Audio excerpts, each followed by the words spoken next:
Voici donc la bielle de ce moteur Ferrari, qui est manifestement tordu. Et voici la Ferrari F450 que j'ai achetée sur le site de l'expérience sur piste pour 60 000 livres sterling. Ce qui peut paraître cher, mais notre seule chance est que ça soit une manuelle à porte fermée. Et la seule manuelle à porte fermée en vente au Royaume-Uni est à un peu moins de 100 000 $. On peut donc dire sans risque de se tromper que le budget sera serré lors de la reconstruction de cette Ferrari. Oh mon Dieu! Ce qui sera difficile, car la majeure partie du moteur et de la boîte de vitesse a été livrée avec cette voiture en 1 million de pièces. Mais maintenant, je dois voir ce que 60 000 livres m'ont rapporté.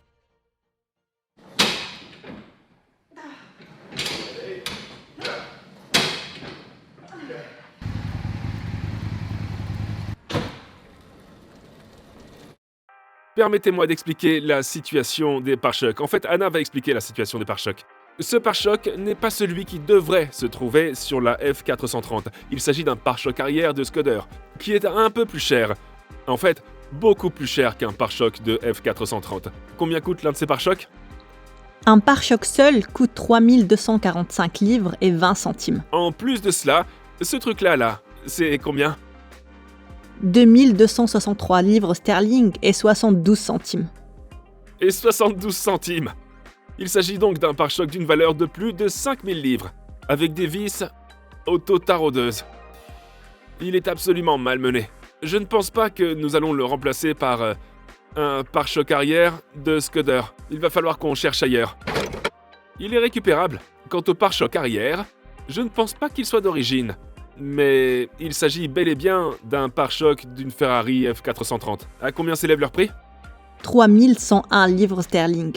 Et le diffuseur, qui manque, et que nous devrons acheter, coûte combien ? Oh, attends. C'est combien ? Le diffuseur coûte 3 101 livres. Le pare-choc, 4 480 livres. Et le pare-choc en carbone, 8 400 livres. Oh mon Dieu, on n'aura pas de diffuseur en carbone. Ok, il faut absolument trouver des pièces d'occasion. Je sais pas, je suis pas sûr que c'est censé être ici. Oh, il est éteint ? Le pare-choc est enlevé. Ouais, c'est bien ça. Cette voiture, n'ayant pas roulé depuis plus de 11 ans, a accumulé beaucoup de poussière. J'ai donc pensé qu'il était normal de la nettoyer, ce qui m'a permis de remarquer certaines choses étranges. Gris, gris, et ce côté-ci, argent, et argent. Cool! Et maintenant, il est temps de faire disparaître toute trace d'expérience sur circuit. Même si je pense que sa vie sur circuit a été de courte durée. Car la carrosserie est très belle pour une voiture de circuit. Regardez la transformation de cette voiture. Ça commence à être prometteur pour une voiture de 2005. La peinture est très belle si l'on tient compte du fait qu'elle a été absolument malmenée sur les pistes pendant toute sa vie. On a un peu de... Je sais pas si c'est de l'écaillage ou de la rouille, parce que je pense que c'est de l'aluminium, donc ça c'est un problème en soi. Apparemment, sur les F430, il est courant que les feux vacillent. Et il n'y a pas d'exception pour moi, parce que...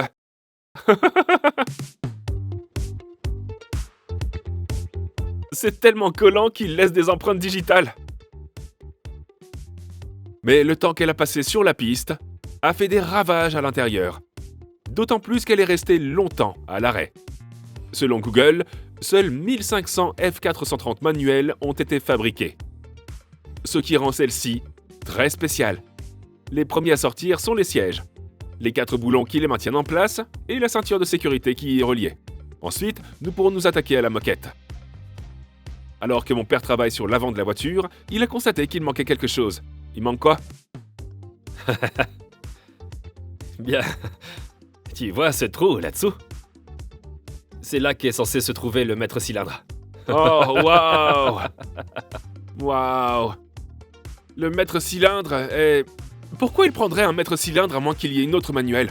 Le maître-cylindre d'embrayage est fixé à la pédale d'embrayage. Et lorsque vous appuyez sur la pédale d'embrayage, il a pour fonction de faire circuler du liquide hydraulique dans le système d'embrayage, ce qui vous permet de relâcher l'embrayage. Trouver un maître-cylindre d'occasion sur l'un de ces modèles peut s'avérer assez difficile, et vous devrez débourser environ 332 livres sterling pour un maître-cylindre neuf. Merci les gars, on vous remercie! Je ne comprends donc pas pourquoi il manque ce maître-cylindre. Mais nous nous en soucierons un peu plus tard. Pour l'instant, je m'attelle à remettre cet intérieur en son état. Ce n'est pas un détail complet, mais l'intérieur a été complètement transformé par environ plus ou moins 1 heure de nettoyage. Cela me permet de me sentir un peu plus confiant dans mon achat.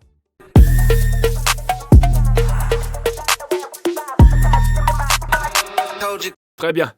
Nous avons le moteur de Freddy qu'il nous a gentiment offert et qui a une bielle tordue. Voici la bielle tordue. Et nous avons également le moteur bloc d'origine que nous pouvons voir juste ici. Nous devons maintenant prendre une décision sur le bloc que nous allons utiliser parce que nous devons construire un moteur pour cette Ferrari. La mauvaise nouvelle concernant le bloc d'origine est que certains cylindres, que vous aurez peut-être du mal à voir, sont rayés. Mais vous pouvez remplacer ces manchons. Mais dans le bloc de Freddy, ces cylindres sont tous en bon état. Je pense donc que nous allons utiliser ce bloc. Ouais. Je sais que les fanatiques de Ferrari ne vont probablement pas aimer le fait que je n'utilise pas le bloc d'origine, mais pour l'instant, c'est l'option la plus rentable. Commençons donc par dépouiller celui-ci. Et nous avons un beau nettoyeur de pièces neuves. Merci, moto. Pendant que Anna s'occupe du nettoyage, mon père et moi essayons de comprendre comment ce moteur a été assemblé.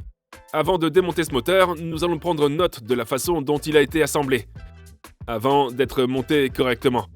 Mais si vous regardez les bas de tige ici, il est marqué d'un Y et d'un numéro.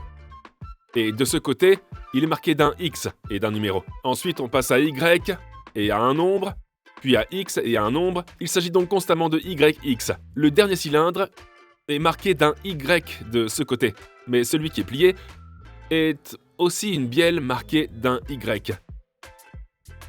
Nous n'avons pas pu constater de différence entre les bielles X et les bielles Y. Il est très difficile de trouver des informations sur ce moteur en ligne. Ce qui, vous le verrez plus tard dans la vidéo, est un problème. Je ne vois qu'une seule personne à qui je pourrais m'adresser. On essaie d'identifier ces bielles parce qu'elles sont toutes marquées bizarrement. Certaines portent l'inscription X et d'autres Y. Donc, s'il se trouve sur la partie inférieure du capuchon, face à toi, lorsque tu tournes le moteur, je suis sûr qu'il s'agit d'un numéro de lot. Pour être honnête, à moins que tu ne souhaites équilibrer l'ensemble rotatif, je m'inquiéterais pas trop. Je suis assez confiant. C'est le même cas de figure sur les Audi, où il existe un code de lot qui te permet de voir que tous les X ont un certain poids. Mais ça n'a pas beaucoup d'importance tant que tes codes sur le côté de la tige correspondent. Donc s'ils correspondent, il n'y a pas de problème. Nous disposons de 2 vilebrequins, l'un provenant du moteur de Freddy et l'autre du moteur d'origine, juste là. Nous devons nous assurer que l'un d'entre eux au moins est bon. Le vilebrequin de base est une pièce énorme située à la base du moteur. L'explosion de la combustion pousse le piston et la bielle vers le bas, ce qui fait tourner le vilebrequin. Comme notre moteur était grippé à cause d'une bielle tordue, nous voulons nous assurer que le vilebrequin n'a pas été endommagé. Parce que c'est dans cette partie du vilebrequin que se trouve le roulement. Et s'il est endommagé, il risque de ne pas être correctement alimenté en huile ou de ne pas avoir le bon jeu, ce qui entraînerait une nouvelle défaillance du moteur. Ce que je fais maintenant avec un micromètre, c'est mesurer un côté du vilebrequin, puis l'autre côté pour m'assurer que tout est régulier. Et je le fais en 2 endroits pour chaque partie du vilebrequin où se trouve le roulement. Je sais que tous les ingénieurs vont dire que ce n'est pas une mesure exacte. Mais non, nous pensons que c'est assez bon. C'est le mieux qu'on puisse faire avec le matériel dont nous disposons. Donc, je suis assez confiant. Laissez-moi vous montrer à quoi ressemble une mauvaise manivelle. Ça va directement au-dessus de ça. Et je suppose que... Regardez ça. Je n'ai même pas besoin de les ajuster. Ça va pas au-dessus. Ça va tout droit. Je veux dire que je ne pense pas que je mettrai celui-là là. Il y a de légères égratignures visuelles dans celui-ci. Mais nous avons du mal à voir une quelconque différence dans cette manivelle. On va juste dire que celui-ci est bon et celui-là est pour la poubelle. Maintenant que le moteur est presque entièrement démonté, nous allons le nettoyer dans le lave-pièce avant de le remonter. Mais pour aller de l'avant, nous aurons besoin de quelques pièces. Et il n'y a qu'un seul endroit où nous pourrions obtenir des pièces rapidement. Nous y voilà, j'espère que nous allons repartir avec un grand nombre de pièces Ferrari. Allons faire du shopping. Nous avons fait un tour chez Eurospares, qui propose un grand nombre de pièces Ferrari neuves et d'occasion. Leur entrepôt est absolument gigantesque. Ils vendent même des moteurs complets. Nous avons donc pris de nombreuses photos de la façon dont le moteur a été assemblé pendant qu'il était sur le support. Mais nous ne sommes pas venus pour un moteur. Un pare-choc rouge, un pare-choc orange et des tas de choses qui devraient nous aider à construire le moteur de la Ferrari à notre retour. Je ne sais vraiment pas combien nous avons dépensé, mais je suis sûr que c'était beaucoup. Il y a beaucoup de pièces sur cette Ferrari que nous pouvons comparer à d'autres voitures, ce qui nous permet d'économiser beaucoup d'argent. Mais certaines pièces comme les pare-chocs et un grand nombre de joints et de roulements n'ont pas fait l'objet d'une référence croisée. Donc nous les achetons aujourd'hui. Et le nombre total de pièces que nous avons ici, ça n'a pas l'air de grand-chose, mais ça rentre dans une Range Rover. 13 887,48 livres sterling, ce qui signifie que nous sommes maintenant à 73 887,48 livres sterling, investis dans la F430. Mais nous devrions avoir assez d'argent pour tout remettre en état. Ou presque, on verra bien. Un voyage très très coûteux. Et nous voilà de retour.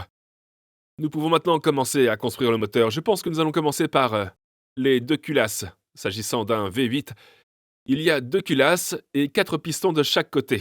Voici une culasse et voici l'autre. Celle-ci est à l'envers. Vous pouvez voir ici les soupapes d'échappement et les soupapes d'admission de ce côté-ci. Elles s'ouvrent et se ferment pour l'aération et pour laisser sortir tous les déchets, mais aussi pour s'assurer que nous obtenons la plus grande puissance possible du moteur. Celles-ci doivent être parfaitement à plat contre le sommet de la tête. Et pour nous en assurer, nous allons toutes les éliminer. Elles sont maintenues par des petits ressorts et des pinces de serrage au-dessus de la valve. Mais nous les retirerons et nous partirons de là. C'est parti. Pour les retirer, mon père va utiliser cette sorte de pince qui écrase les ressorts de soupape. Et une fois que les ressorts de soupape sont écrasés, un aimant peut retirer les pinces qui maintiennent le ressort de soupape sur la soupape. Une fois les pinces de serrage retirées, nous pouvons relâcher le collier et retirer le ressort de soupape, ce qui nous permet d'accéder à la soupape. Et cette partie juste en bas, nous voulons qu'elle soit très propre, pour qu'elle s'insère bien dans les sièges de soupape. Mon père a beaucoup de choses à surmonter. Pendant qu'il fait ça, je mets la Ferrari dans l'ascenseur pour inspecter le dessous de la voiture. J'ai trouvé une chose, je viens de remarquer qu'il y a un boulon là-dedans, et un boulon là-dedans, comme ces supports qui sont montés sur le châssis. De ce côté, il n'y a pas de boulon, ici ou là. De sorte que le radiateur... le radiateur est complètement libre. Il manque donc une sorte de support, en haut et en bas. Eh bien, c'est fantastique.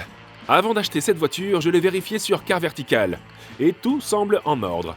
Il n'y a aucune trace d'accident, il n'y a pas de crédit en cours, il n'y a pas de réduction de kilométrage, et elle n'a jamais été enregistrée comme étant volée. Mais comme cette voiture a été utilisée sur un circuit pendant la majeure partie de sa vie, il est peu probable qu'un accident ait jamais été enregistré. Je vais donc y jeter un coup d'œil pour voir s'il y a des traces. En fait, on s'en sort plutôt bien. En dessous, il semble que la suspension standard soit une suspension hélicoïdale réglable, ce qui nous permet d'ajuster la hauteur de la conduite vers le haut ou vers le bas. On dirait aussi qu'il est adaptatif. Il est donc possible qu'il soit doté d'une sorte de suspension adaptative qui le durcit et l'assouplit en fonction des différents modes de conduite. Mais tout a l'air bien pour une voiture de 2005. Quelque chose de ce côté. Ce côté-ci a l'air... bien. Et ce côté-là a l'air bien. Jetons un coup d'œil en dessous. Si vous vérifiez sur Car Vertical une voiture qui a déjà eu un accident, cela apparaîtra dans le rapport. Et si la voiture a été vendue aux enchères sur un site de vente aux enchères de voitures accidentées, il est probable que nous verrons également les photos des endroits où la voiture a été endommagée. En outre, vous pouvez consulter la chronologie complète de la voiture et de nombreuses autres informations, ce qui peut s'avérer très pratique lors de l'achat d'une voiture d'occasion. Vous pouvez donc vérifier votre voiture, celle d'un ami ou celle que vous êtes sur le point d'acheter. Cliquez sur le lien dans la description ci-dessous, utilisez le code MAT pour une réduction et remerciez-moi plus tard lorsque vous découvrirez quelques secrets cachés que vous n'auriez pas nécessairement connus sur la voiture que vous regardez. D'accord, en dessous... Je suppose que tout ça fait partie d'un diffuseur arrière. Oh, qu'est-ce que c'est que ça? Regardez tous ces boulons. Ils voulaient pas que ça tombe. 1, 2, 3, 4, 5, 6, 7, 8, 9... Il y a de petites égratignures par-ci par-là, mais... rien de méchant. Ah, il manque un peu d'angle. Ouais. Les soupapes ayant été retirées de la culasse, nous avons maintenant une autre tâche à accomplir. L'étanchéité des valves. Le joint se trouve sur la soupape et empêche l'huile de pénétrer sur le dessus de la soupape ou dans la chambre de combustion. Normalement, l'huile est sur les ressorts. Et pendant la nuit, elle s'écoule. Elle s'écoule le long de la tige de la valve. Ouais, Tu vois, elle s'écoule le long de la tige de la soupape, passe le joint et vient ensuite se poser sur le dessus de ton piston. Ainsi, lorsqu'on démarre le matin, ça fume beaucoup. et ils sont présents dans chacun d'eux. Et c'est exactement ce qui va se passer si les joints de soupape sont défectueux. Il y aura beaucoup de fumée au démarrage le matin. Ou s'ils sont vraiment défectueux, il y aura de la fumée en permanence. Mais avant d'installer de nouveaux joints, nous devons nettoyer les soupapes. Prochaine étape. Maintenant qu'ils sont propres, nous devons nous assurer qu'ils s'accouplent bien à la surface. On utilise donc cette pâte, qui est en quelque sorte une pâte à broyer, et qui va entrer dans le siège, le faire glisser, et le broyer. Yeah! Ouais. Tu vois comme c'est beau et propre? Si tu regardes celui-ci, il y en a un qui n'est pas très bien. Ouais, c'est tout sale. Tu peux le voir ici, là? Regarde. Oh ouais, c'est tout propre maintenant. Ouais, le pouvoir. Il en reste 32. Eh bien, 31 maintenant. Mon père et moi avons même commencé à meuler le reste des soupapes, avant de passer à l'étape suivante. D'accord, les soupapes sont propres et bien en place. Il ne nous reste plus qu'à conserver les mêmes ressorts, mais nous devons changer les joints d'étanchéité des soupapes. Nous disposons d'un kit d'étanchéité complet. Il s'agit des nouveaux joints de soupape, et comme je l'ai mentionné, il est essentiel de les placer lors de la construction d'un moteur comme celui-ci. Mon père utilise une douille pour pousser le joint d'huile en place, et une fois que le joint est en place, nous pouvons pousser la valve par en dessous. Et elle devrait s'adapter parfaitement. Ensuite, il est temps de placer les deux ressorts de soupape sur le dessus de la soupape et de comprimer le tout pour mettre la pince en place. Nous avons vu sur TikTok une vidéo d'un gars qui faisait une sorte de bidouillage pour mettre la pince en place à l'aide d'une douille et d'un morceau de plastique, et nous mourions d'envie de voir si cela fonctionnait vraiment. Car si c'était le cas, nous gagnerions beaucoup de temps à manipuler les pinces de serrage. Ok, tout est bon. Sac en plastique. Et... C'est vraiment une bonne idée. Allez, vas-y, presse-la.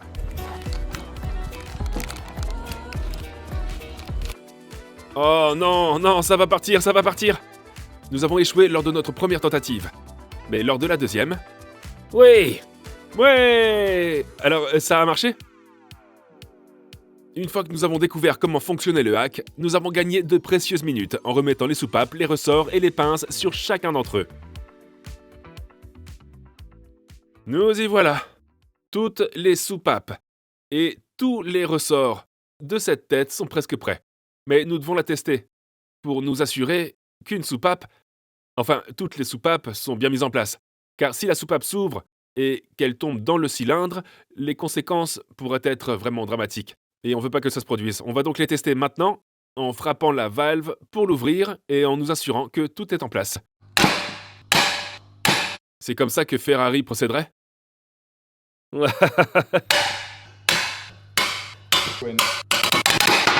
Ouais! Une culasse, fin prête pour le moteur. Il ne nous reste plus qu'à faire celle-là.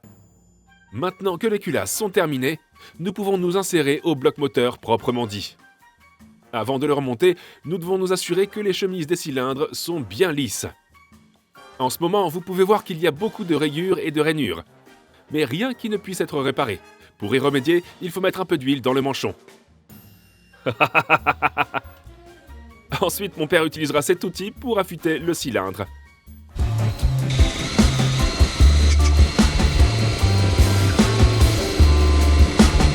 Et voilà un manchon cylindrique bien lisse. Il n'en reste plus que 7.